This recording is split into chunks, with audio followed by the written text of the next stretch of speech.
அனைவருக்கும் வணக்கம். நான் உங்கள் சரவணன். கடந்த 6 மாதமாக எந்த ஒரு வீடியோவும் போடலை. பல காரணங்கள்னால போட முடியாமல் போச்சு. இப்போ மறுபடி நான் உங்களை சந்திக்க வந்திருக்கிறேன். மறுபடியும் நம்ம ஸ்போக்கன் இங்கிலீஷ் பற்றி தான் பேச போகிறோம். இப்போ நீங்கள் எந்த பக்கம் திரும்பினாலும் ஸ்போக்கன் இங்கிலீஷ் பற்றின வீடியோஸ், விளம்பரங்கள் உங்களுடைய கவனத்தை திருடிக்கொண்டே இருக்கும். அப்போது இது ஒரு 20-25 வருடமாக ஸ்போக்கன் இங்கிலீஷ்ங்கிற ஒரு கான்செப்ட் வந்து ரொம்ப ஒரு காட்டுத்தீ மாதிரி பரவிக்கிட்டே இருக்குது. இன்னைக்கு வரைக்கும் ஸ்போக்கன் இங்கிலீஷ் அப்படிங்கிற ஒரு கான்செப்ட் மாறவே இல்லை. அப்போது எனக்கு ஒரு இயல்பாகவே எல்லாருக்கும் ஒரு கேள்வி வரலாம். அது என்ன கேள்வினா, பள்ளிகளும் கல்லூரிகளும் அப்போ என்ன பண்ணிகிட்டு இருக்கிறாங்க? 20 வருஷத்துக்கு முன்னால் இருக்கிறத விட இன்னைக்கு ஆங்கில வழி கல்வி தரக்கூடிய பள்ளிகள் நிறைய இருக்கிறாங்க.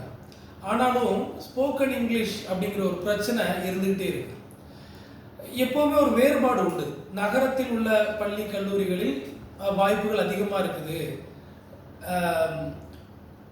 கிராமங்களில் இருக்கக்கூடிய கல்லூரிகள் பள்ளிகளில் வந்து அந்த வாய்ப்புகள் இல்லை அப்படிங்கிற ஒரு பேச்சு பரவலாக இருக்குது. ஆனால் என்னிடம் சில மாணவர்கள் சென்னையிலேருந்தே அவங்களுடைய ஸ்போக்கன் இங்கிலீஷ் இம்ப்ரூவ் பண்ணணும் அப்படின்ட்டு அவங்களுடைய பெற்றோர்கள் வர்றதையும் நம்ம பார்க்க முடியுது. அப்போ இந்த பிரச்சனை நகர்ப்புறம் கிராமப்புறம் அப்படிங்கிறத தாண்டி ஒரு எல்லா இடத்துலையுமே பொதுவான ஒரு பிரச்சனையாக இருக்குது. அப்போது இப்போ நீங்கள் இன்ஸ்டாகிராம் போங்க, ஃபேஸ்புக் போங்க, நிறைய குரூப்ஸ் இருக்காங்க, கம்யூனிட்டி நிறைய இருக்கிறாங்க, ஸ்போக்கன் இங்கிலீஷ் ரிலேட்டட் வீடியோஸ் நிறைய வருது. இதெல்லாம் இருந்தும் ஏன் நம்மளால் இங்கிலீஷ் பேச முடியலன்னா அதுக்கு முக்கியமான ஒரே காரணம், இங்கிலீஷ் வந்து ஒரு லாங்குவேஜ், அதை யாரும் கற்றுக் கொடுத்து அதை வந்து வர்றது கிடையாது. எந்த ஒரு மொழியும் யாரும் கற்றுக் கொடுத்து நம்ம பேசுறது கிடையாது. ஒரு சமூகமாக ஒரு 4-5 பேர் பேசிக்கிட்டே இருக்கும் பொழுது அது என்ன ஆகுது, இயல்பாகவே அந்த மொழியை நம்ம வந்து கற்றுக்க முடியும். ஸோ இதுதான் அந்த அந்த ஒரு மொழியை கற்றுக்கொள்ளக்கூடிய ஒரு ஒரு சூத்திரம்னு கூட சொல்லலாம், ஒரு ஃபார்முலா. இப்போது தமிழில் ஒரு ஒரு மூதுரை உண்டு, ஒரு பழமொழி உண்டு. என்ன அப்படின்னு கேட்டிங்கன்னா, சித்திரமும் கைப்பழக்கம், செந்தமிழும் நாப்பழக்கம். இந்த செந்தமிழும் நாப்பழக்கம்னு இருக்கு இல்லையா, இதுதான் கான்செப்ட். நீங்கள் இங்கிலீஷில் போனீங்கன்னா practice makes the man perfect அப்படிம்பாங்க. அப்போ ப்ராக்டிஸில் தான் இருக்குது. அப்போ என்ன பண்ணணும் அப்படின்னா, ஒவ்வொரு நாளும் ஒரு மணி நேரமாவது நீங்கள் இங்கிலீஷில் பேசணும். இப்போது ஒரு கான்செப்ட் புதுசாக கொண்டு வந்திருக்காங்க, AI powered, AI enabled English அப்படின்ட்டு. ஆர்டிஃபிஷியல் இன்டெலிஜென்ஸ் மூலமாக உங்களுக்கு இங்கிலீஷ் கற்றுக் கொடுக்குறாங்க.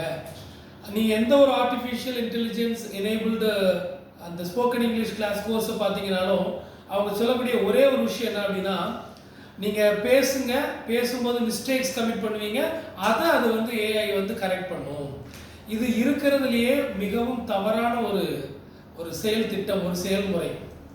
ஏன் நான் இதை தவறானதுன்னு ஒரேடியாக சொல்கிறேன் அப்படின்னா, யாரும் ஒரு மொழியை வந்து தன்னுடைய தவறை திருத்திக்கிட்டே வந்து என்ன பண்ண மாட்டாங்க, கற்றுக்கொள்ள மாட்டாங்க. அது இயல்பாக நடக்கும், நம்மளே அறியாமல் நடக்கும்.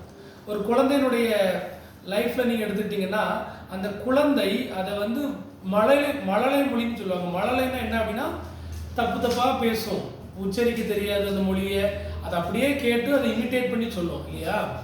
அதே மாதிரி தான் நீங்கள் இங்கிலீஷ் லேர்ன் பண்ணும்போதும் உங்களுடைய உச்சரிப்பு சரியாக இருக்காது, உங்களுக்கு நிறைய தவறுகள் இருக்கும். அதை யாரும் பொருட்படுத்த மாட்டாங்க, பொருட்படுத்தக்கூடாது. ஆனால் இன்னைக்கு அதைத்தான் நம்ம எல்லாரும் பொருட்படுத்துகிறோம். அதனால தான் இன்னைக்கு இங்கிலீஷ் நிறைய பேர் யாரும் பேசுறது இல்லை. தவறுகள் இயல்பான ஒன்று. நீங்கள் தவறுகள் எவ்வளவு அதிகமாக நீங்கள் விட நீங்கள் கற்றுக்குறீங்க, புதுசாக முயற்சி பண்ணுறீங்கன்னு அர்த்தம். இப்போ தவறுகள் இயல்பான ஒன்று. அப்போ எல்லாருமே ஒரு விஷயத்தை உங்கள் மைண்டில் கட்டமைக்கிறாங்க. என்ன அப்படின்னா, உங்களுடைய மைண்டில் புகுத்துறாங்க என்ன அப்படின்னா, தவறுகள் செய்யக்கூடாது. இல்லை, ஒரு மொழி என்பது தவறுகள் பல, நம்ம வந்து நிறைய தவறு செய்துவிட்டு நிறைய தவறாக பேசிட்டு அதுக்கப்புறம் தான் நம்ம அதில் திருத்திக்கிறோம். இப்போது ஒரு இடத்துல நீங்கள் போகிறீங்க, உங்கள் நண்பர்கள் இருக்காங்க, அவங்ககிட்ட இங்கிலீஷில் பேசுகிறீங்க, நிறைய தவறுகள் இருக்குது, எல்லாருக்கும் தெரியும். ஆனால் இப்போ அப்படியே விட்டுற முடியாதுல்ல. அப்போ நம்ம அதை சரி பண்ணுறது அப்படின்னா, உடனே கிராமர் புத்தகத்தை எடுத்து இதெல்லாம் கிராமர் இது இப்படி வரணும் அப்படி கிடையாது. உடனே வந்து ஒரு டிக்ஷனரி எடுத்து இந்த வார்த்தைக்கு என்ன அர்த்தம், இந்த வார்த்தைக்கு அப்படியே ஒரு மொழி நீங்கள் வந்து கற்றுக்க முடியாது. அப்போ என்ன பண்ணலாம் அப்படின்னு கேட்டிங்கன்னா, ஒரே ஒரு வழி, இங்கிலீஷ் எங்கெல்லாம் ஆத்தென்டிக்காக ப்ராக்டிஸ் பண்ணப்படுது, authentic practice in the sense native speakers, ஆங்கிலத்தை தாய்மொழியாக கொண்டு பேசுகிற மக்கள் இருக்காங்க இல்லையா, அவங்கள நம்ம நேரில் போய் சந்திக்க முடியாது, சாத்தியம் இல்லை. அப்போ என்ன பண்ணலாம்? ஒரு வழி இருக்குது, இங்கிலீஷ் மூவிஸ் பார்க்குறது. இங்கிலீஷ் மூவிஸ் பார்க்கும்போது என்ன நடக்கும்னு கேட்டிங்கன்னா, ப்ரொனன்சியேஷன் நீங்கள் கற்றுக்கலாம். ப்ரொனன்சியேஷனாக என்னென்னா வெறுமனைக்கு அந்த வார்த்தையை உச்சரிக்கிறது மட்டும் கிடையாது. எல்லாரும் நிறைய பேர் தப்பாக பேசி நினச்சிட்டு இருக்காங்க. வார்த்தையை உச்சரிக்கிற முறை மட்டுமல்ல, அந்த வார்த்தையை உச்சரிக்கக்கூடிய அந்த எதில் வந்து அதிகமாக உச்சரிக்கணும், எதில் வந்து அதை வந்து உச்சரிக்க வேண்டிய அவசியம் இல்லை, ஸ்ட்ரெஸ்டு எதில் ஸ்ட்ரெஸ் பண்ணணும், எதில் ஸ்ட்ரெஸ் பண்ணக்கூடாது, மாடுலேஷன் என்ன, இன்டோனேஷன் என்ன, எப்படி ஒரு சென்டென்ஸை கம்ப்ளீட் பண்ணணும், ரைசிங் டோனா ஃபாலிங் டோனா, இது எல்லாமே நீங்கள் வந்து எப்படி கற்றுப்பீங்க? அவன் இங்கிலீஷில் அந்த டயலாக் பேச பேச பேச நீங்கள் கற்றுப்பீங்க. வார்த்தைகள் அவங்க எப்படி வார்த்தைகள் பயன்படுத்துகிறாங்க, இதில் வந்து சில வார்த்தைகள் இணைக்க வேண்டியிருக்கும்.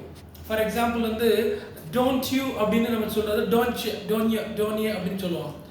கோயிங் டு கான, வாண்ட் டு வான, இது இப்படிலாம் சேர்ந்து வரும். இதுதான் ஸ்போக்கன் இங்கிலீஷ். நம்ம என்ன நினச்சிட்டு இருக்கோம் அப்படின்னா, அக்ஷர சுத்தமாக இங்கிலீஷ் அப்படி யாருமே பேச போகிறது ஸ்போக்கன் இங்கிலீஷ்னு, அதனால தான் அதுக்கு பேர் வச்சுருக்கிறாங்க. ஸோ அப்போ இங்கிலீஷ் மூவிஸ் பார்க்க பார்க்க ஆத்தென்டிக் இங்கிலீஷ், ஒரிஜினல் இங்கிலீஷ்க்கு நம்மளுடைய காதுகள் டியூன் ஆகுது, முதல் விஷயம். ரெண்டாவது, இப்போது மூவிஸ் நீங்கள் பார்க்குறீங்க, அதில் நிறைய வார்த்தைகள் வருது, அதை நீங்கள் ப்ராக்டிஸ் பண்ணணும். அதே டோனில் அதே பாடி லாங்குவேஜில் நம்ம பேசி பழகணும். ஒரு மூவி எடுத்துக்கிட்டு ஒரு மூவியே நீங்கள் வந்து பல முறை பார்த்துக்கிட்டே இருக்கலாம், சலிப்பாக தான் இருக்கும். ஆனால் அது திரும்ப திரும்ப திரும்ப திரும்ப பார்க்கும் பொழுது அந்த உடல் மொழி நம்மகிட்ட வந்துடும். உடல் மொழி மட்டுமல்ல, அது எப்படி அந்த ஏற்ற இறக்கத்துடன் அந்த மொழியை எப்படி பேசுறது அப்படிங்கிறத கற்றுக்கலாம். இப்போ தமிழுக்கும் இங்கிலீஷ்க்கும் ப்ரொனன்சியேஷனில் என்ன முக்கியமான வித்தியாசம்னு கேட்டிங்கன்னா, இந்த சைலண்ட் லெட்டர்ஸ் இருக்கும். தமிழில் எல்லா மொழியும் நீங்கள் ஸ்ட்ரெஸ் பண்ணணும், இங்கிலீஷில் அப்படி கிடையாது. கான்டென்ட் வேர்ட், ஃபங்க்ஷன் வேர்டுன்னு ரெண்டாக வச்சுருக்கலாம். கான்டென்ட் வேர்டு மட்டும்தான் ஸ்ட்ரெஸ் பண்ணணும் இயல்பான தருணங்களில். சில சந்தர்ப்பங்களில் நீங்கள் ஃபங்க்ஷன் வேர்டையும் ஸ்ட்ரெஸ் பண்ண வேண்டியிருக்கும், அது உங்களுடைய தேவையை பொறுத்து. ஸோ இதெல்லாம் நீங்கள் டெக்னிக்கலாக கற்றுக்க வேண்டிய அவசியமே இல்லை. ஒரு மூவியை பார்க்கும் பொழுது ஒரு டைலாக் எப்படி வருதோ அதையே நீங்கள் இமிட்டேட் பண்ணணும். இமிட்டேட்னா அதை அப்படியே காப்பி பண்ணுறது. அப்படி காப்பி பண்ணி பண்ணி பண்ணி நீங்கள் பழக பழக பழக உங்களுடைய இங்கிலீஷ் வந்து பாலிஷ் ஆகிட்டே இருக்கும். இதுதான் முறையான ஸ்போக்கன் இங்கிலீஷ். இப்படி தான் நம்ம கற்றுக்க முடியும். ஸோ இதை நீங்கள் ரெகுலராக ப்ராக்டிஸ் பண்ணீங்க அப்படின்னா ஓவர் டைம் ஒரு 1 month or 2 months நீங்கள் ரெகுலராக ப்ராக்டிஸ் பண்ணும் பொழுது உங்களுடைய இங்கிலீஷில் டிராஸ்டிக் சேஞ்சஸ் நீங்கள் பார்க்கலாம். ஸோ கான்ஷியஸாக நம்ம இதை பண்ண வேண்டியிருக்கு. ஓகே, இது ஒரு ப்ராக்டிஸ். உங்களுக்கு நல்லா வாசிக்க தெரியும்னா நீங்கள் லவுட் ரீடிங் ப்ராக்டிஸ் பண்ணலாம். எல்லா நேரமே மூவி பார்க்க முடியலன்னா ஒரு ஸ்டோரி புக் எடுத்துகிட்டு, இல்லைன்னா எதுவும் நியூஸ் பேப்பராக கூட இருக்கலாம், அதை ஏற்ற இறக்கத்துடன் ப்ராப்பராக நீங்கள் ப்ரொனவுன்ஸ் பண்ணி அதை வந்து ரீட் பண்ணிகிட்டே இருந்தீங்கன்னா சத்தம் போட்டு வாசிக்கணும். அதான் லவுட் ரீடிங் ப்ராக்டிஸ். இதை நீங்கள் பண்ண பண்ண உங்களுடைய ப்ரொனன்சியேஷன், உங்களுடைய கான்ஃபிடென்ஸ் லெவல் எல்லாம் இம்ப்ரூவ் ஆகும். ஸோ ஏஐ எனேபிள்டு கோர்ஸ்னுட்டு அங்கே நம்மளுடைய தவறுகளை நீங்கள் வந்து யாரும் சுட்டி காட்டி அதன் மூலமாக நீங்கள் திருத்தவே முடியாது. தவறுகள் நம்ம பேசும்போது இயல்பாக நடக்கும். ஆனால் அந்த தவறுகள் வந்து நீங்கள் எப்படி மீண்டு வரலாம், ஒரு பர்ஃபெக்ட் இங்கிலீஷ் நோக்கி எப்படி வரலாம் அப்படின்னு கேட்டிங்கன்னா, இங்கிலீஷ் மூவிஸ் பார்க்கலாம். அதில் அந்த ஒரு டைலாக்ஸ் எல்லாம் கொஞ்சம் ரிப்பீட் பண்ணி ப்ராக்டிஸ் பண்ணி பார்க்கலாம். இல்லைன்னா லவுட் ரீடிங். இந்த ப்ராக்டிஸ் மறுபடியும் நீங்கள் மற்றவங்கள்ட்ட போய் பேசுகிறீங்க, கொஞ்சம் இம்ப்ரூவ்மெண்ட் இருக்கும். மறுபடியும் நீங்கள் மூவிஸ் பார்க்குறீங்க, ப்ராக்டிஸ் பண்ணுறீங்க, புக் ரீட் பண்ணுறீங்க, மறுபடியும் உங்கள் ஃப்ரெண்ட்ஸ்கிட்ட போய் பேசுகிறீங்க. Your English goes to the next level. இப்படியே தான் ஸ்டெப் பை ஸ்டெப்பாக இம்ப்ரூவ் பண்ணிட்டு போக முடியும். இதை நீங்கள் கான்ஷியஸாக பண்ணீங்க அப்படின்னா it will take only 6 months to master spoken English. ஒருவேளை உங்களுக்கு இதை தனியாக நீங்கள் பண்ண முடியல, உங்களுக்கு ஒரு சப்போர்ட் தேவை அப்படின்னா 9123539224 என்கிற நம்பருக்கு கால் பண்ணுங்க. 1 or 2 months போதும். Your English will be extraordinary. I bet. I'm sure. Thanks for watching.